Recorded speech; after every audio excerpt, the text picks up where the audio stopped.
It's the middle of winter, a time when I'm usually just dreaming about sunshine.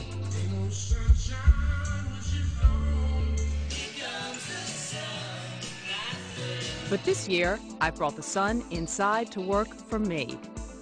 I had solar panels installed, 2 of them, not for electricity, but to heat my hot water. From washing clothes and dishes, yuck, to taking a shower. Hey now, a little privacy, please.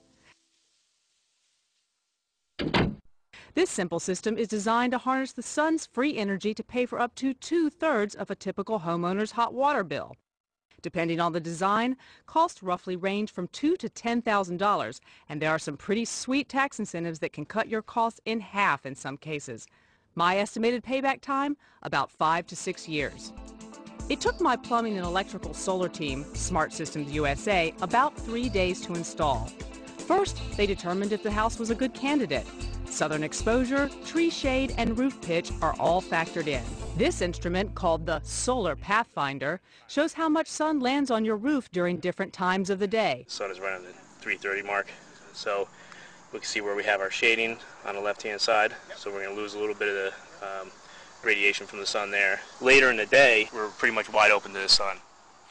Once my roof passed, the next step was placing panels to collect the most heat. The sun warms a freeze-proof solution called propylene glycol, which circulates through panels and down pipes into a hot water tank inside the house. Heat is transferred from the glycol to your water, and then the glycol circles back to the panels to collect more heat. Pretty straightforward.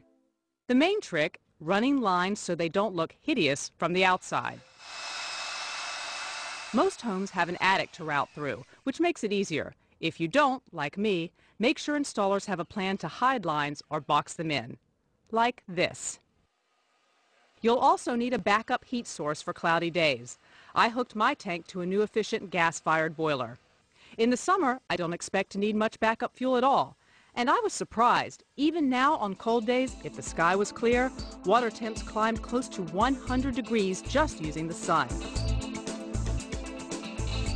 But snow, well, that doesn't help. I got a little stir-crazy waiting for it to melt.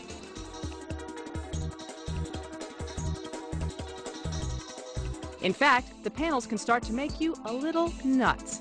At first, I watched the temperatures like a hawk, timing my showers to use the least backup fuel.